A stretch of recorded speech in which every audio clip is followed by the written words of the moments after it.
আজকে দেখেন বাংলাদেশে অনেকগুলো মানুষ, আমরা অনেক মানুষ, দুঃখজনক হলো সত্য, কোরআন আমরা পড়তে পারি না। কোরআনের সাথে আমাদের সম্পর্ক নাই।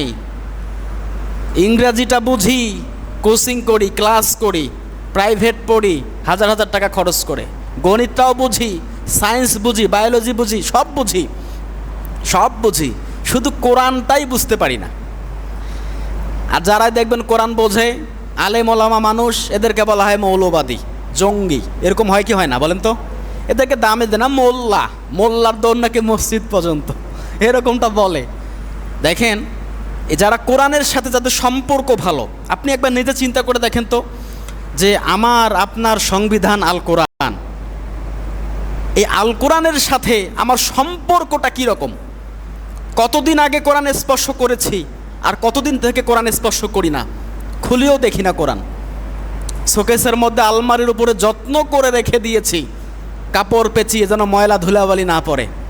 এর জন্য কি আমাদের জন্য কোরআন এসেছে?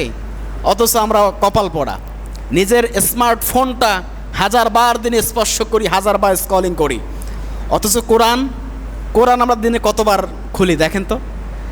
তো আমাদের হিসাব আল্লাহ পাকের কাছে আমরা কিভাবে দেব? আমার মাঝে মাঝে মরতেও ভয় লাগে। আল্লাহ, মরলে কি জবাব দেব? তাৎক্ষণিক মরণ তো আর বলে আসে না, যখন তখন আসতে পারে, কিন্তু মরবো যে, এটার জন্য আমার ভয় হয়। মরলে কি জবাব দেবো আল্লাহর কাছে? আজকে শুধু আমরা নিজেই খেয়ে পরে বাঁচবো এমনটা না, সবাইকে দেখতে হবে। সম্মানিত হাজিরিন, ত্যাগেই প্রকৃত সুখ।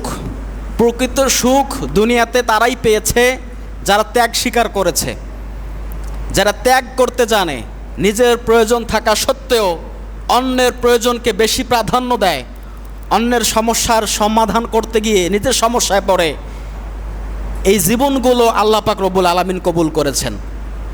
সাহাবীদের জীবন আল্লাহ পাক কেন কবুল করেছেন? নিজের প্রয়োজন থাকা সত্ত্বেও এনারা মানুষের প্রয়োজনকে বেশি প্রাধান্য দিতেন, বেশি অগ্রাধিকার দিতেন।